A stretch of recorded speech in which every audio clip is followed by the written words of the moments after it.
Hey you guys, I'm Gina. I'm one of the moms here at Not Your Pinterest Moms, and today I thought I would tell you my debt-free journey story. So first, excuse my appearance. I thought I would get dressed for this video today, but then I started running out of time and I really wanted to get this recorded and get this out. So here we are. We've talked about my postpartum antennas. So they're on full display right now. But anyway, I wanted to tell you this story. I feel like that it's a really important story to tell. So first I'll tell you where I've been. So right after my husband and I got married in 2000, we got married in 2016. My husband, a year into our marriage, my husband lost his job. And we lived in the Atlanta area and it's really expensive there. So we had just bought a new house, quite honestly, that we should not have been in. So we were already house poor.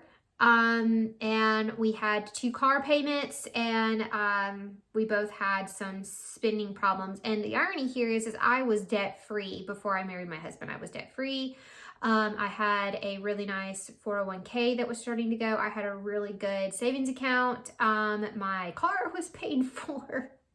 All of those things. And then we got married and then I fell back into some bad habits. So while my husband was unemployed, the spending still continued, even though our income had just gone in half, and he was unemployed for about 4 to 6 months. So that put us in quite the hole, let me tell you. And then it just proceeded to just compound and get worse all the way through 2017. Yes, it was the end of 2016. He lost his job. So we hadn't even been married a year yet. Through 2017, it just kept getting worse and worse and worse and worse and worse. Then we moved back to Alabama at the beginning of 2018. And when we moved back, we had $800 to our name. And I think just in credit cards alone, probably in the neighborhood of 15 to 20,000. That wasn't even counting both the vehicles. I mean, we were really in some really bad shape. And I lost my job at the end of 2017. So right before we moved back, I was laid off. So right before we moved back from Atlanta, I was trying to just freelance and work that way. Because it was easier for me to stay home because I kind of did everything. I took care of the house, I took care of the dogs, I did everything. So we decided that if I could, still make pretty good money from home, why not? So I started trying to build a business, and I got sucked into Girl Boss Land, which compounded my debt even more. So we were really in bad shape. I was not making a whole lot of money. Turns out Girl Boss Land does not put a whole lot of value in a corporate operations PM. So it's not as glamorous as somebody claiming they can help you make 6 figures in 5 minutes. So that was that. And I didn't have the sunshiny, everything is sunshines, rainbows, and unicorn farts personality. I kind of called it like I saw it, and it apparently also wasn't cool. Anyway, so, and I did that up until late 2019. Meanwhile, we were living in it was nice. It was a really nice house. It was a 1,500 square foot house. It was new. It was a newer build. So it didn't need a whole lot of work. We took the income that we made off of our house in Georgia and invested it into that home to make it better. But we were still struggling. There were times we couldn't buy groceries that week. Sometimes, it was hard. I never left the house because we couldn't afford the gas to put in my car. My husband has a work truck, and they pay his gas, so that's how he was getting back and forth to work.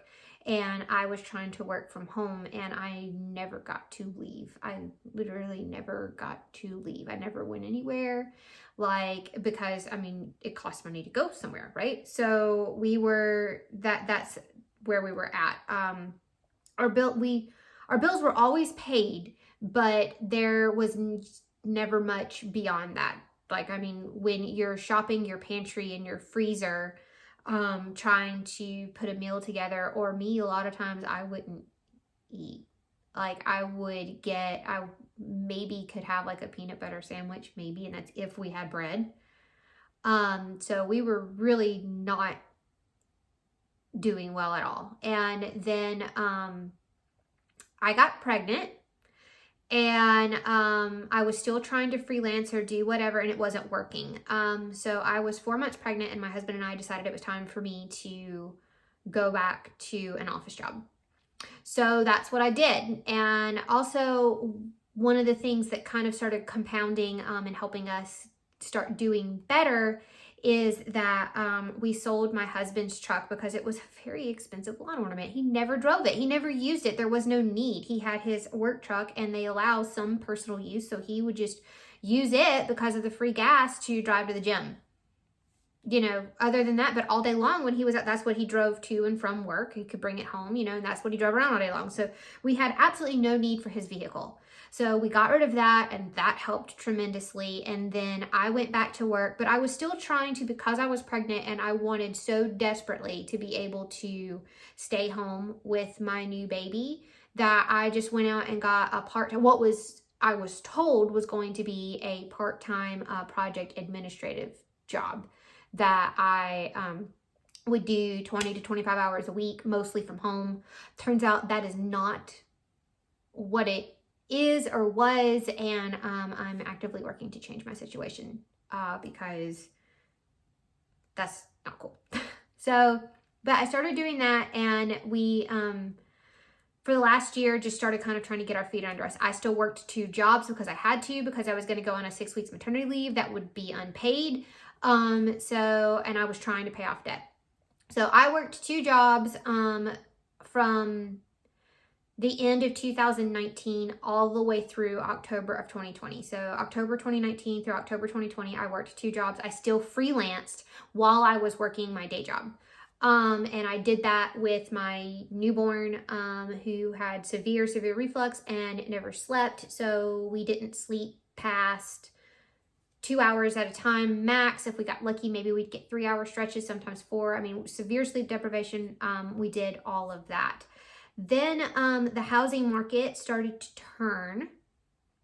Back up. My husband, we inherited some property from his parents when they passed away, and we finally sold that.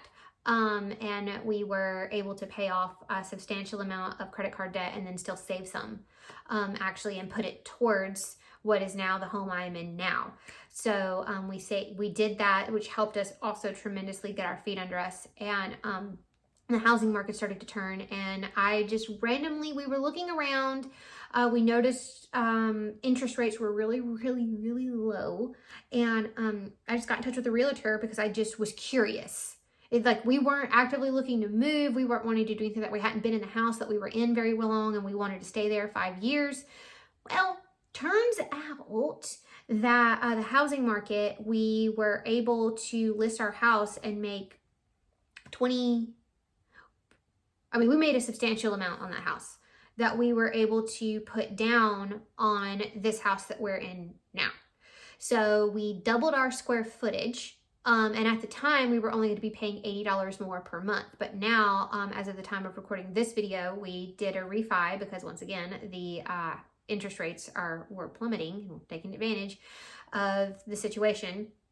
And now our mortgage payment on this house is actually, I think, going to be about $10 to $20 less than what we were paying on a house that was smaller. And that's, I think a lot of that's due to our credit scores being better. The amount of debt we have is less, and it's been a lot of hard work. Now, my husband and I combined make less than $70,000. Like, our take home is around $70,000. So we do not make a lot of money. That's not a lot of money in this day and age and economy. That's not a lot of money. So we are in a much nicer house. We're back in our hometown. We're in a fantastic school district. We're in a fantastic neighborhood. This is actually the neighborhood that we wanted to be in when we were moving back from Atlanta, but it just didn't work out at the time. We're on one of the biggest lots in the neighborhood, and we have a bonus room and an extra bedroom, which was more than we would have been able to do when we were coming back from Atlanta. So this is actually a house that we will not outgrow. If we expand to have a second child, we'll be a family of 4, we will comfortably be able to stay in this house. And that was the plan and the idea. Which, funny story about this house is we made an offer on it, and our offer was declined because it was contingent on the sale of our other home, and it's a seller's market right now. And they told us that they had a cash offer, but I noticed it was still on the market a week later and it wasn't listed as pending. So I called the real estate agent myself and worked the deal and got our agents back in touch, and that's how we ended up here. And we are still actively working to pay off debt. We still have one more credit card that's left to go. And because I've moved it to a 0% interest card, I'm starting to really make progress. And then I can start on the car, and then we will be debt free. So, but it has taken a lot of hard work. Not even 2 years ago, barely. I can't do math, so I guess it's right at 3 now. No. 2018 through 2019. Yeah, we were really, yeah, so 2 years. So 2019, we were barely making ends meet. Like, I was pregnant and we could barely pay our bills. So, but through a lot of hard work and a lot of diligence and a lot of really hard decisions and a lot of sacrifice, we've been able to do a little better. So I don't want you guys to think that I don't understand the struggle. I do. I get it. I've been there. And I'm not done yet. I'm making progress, and I'm, slowly but surely. That's why it's called a snowball. So you can do it too. It really, honestly, all it takes is just, well, obviously making more money. I mean, that's the obvious one, but other ways of just being diligent and using your money well and being a good steward of it will help you make tremendous strides in and of itself. So I hope you found this video encouraging.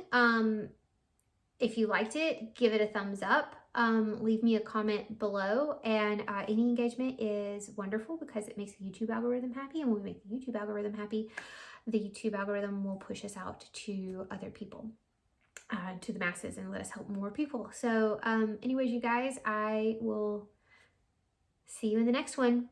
Bye.